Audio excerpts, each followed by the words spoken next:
How many of you have aging parents that you are caring for or helping out just a little bit, and you think that they are irrational, that they're not making good decisions, that the things they're doing just don't make sense or aren't good for them? I'm Pamela D Wilson. My website is PamelaDWilson.com. Please check it out. There's a lot of helpful information for caregivers and aging adults, videos, podcasts, my blog, online courses, information about support groups. There's a little bit of everything for everybody on my website. So we're going to talk about 5 different points about dealing with irrational elderly parents. The first one is looking at the behavior of your parent. So sometimes they might be accusatory, angry, paranoid, or even sometimes seeing things that you don't see that are there. If these behaviors arise, know that they may be health related. Know that there might be something else going on. I've worked with so many caregivers who have had loved ones with Parkinson's or other diseases that actually are prone to hallucinations or seeing things or paranoia. And the caregivers had no idea that these behaviors that they saw as irrational were related to a medical cause.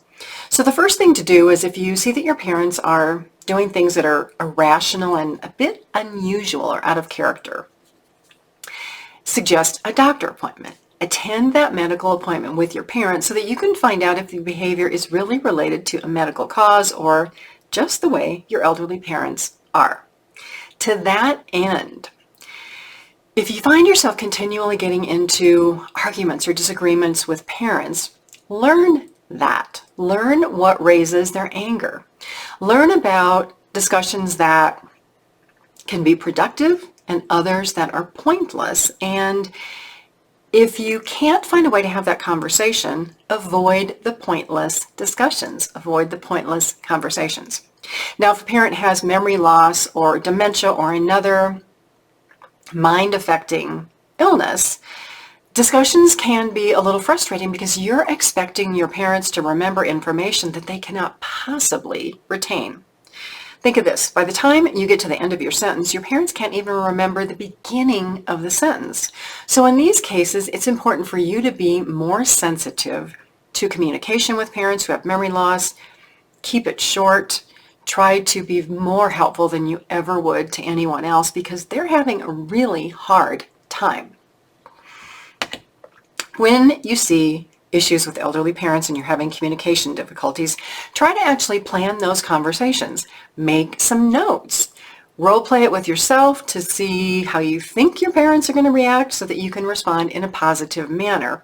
And most of all, when dealing with parents who disagree about recommendations or disagree about care, realize that it's not your responsibility to solve that problem.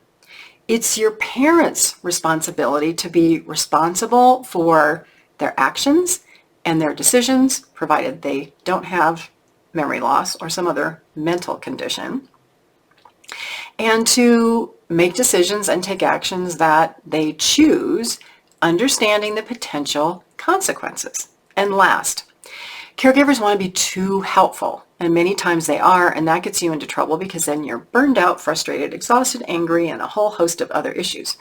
Avoid becoming your parents' assisted living service. If you have those conversations today with your parents about what happens when you need more care, how are you going to take care of that? Can you pay for care, and what happens because I can't always be available? You'll avoid most of the issues that many caregivers get into, from wanting to help elderly parents to the detriment of your own well-being. I'm Pamela D Wilson. My website, PamelaDWilson.com.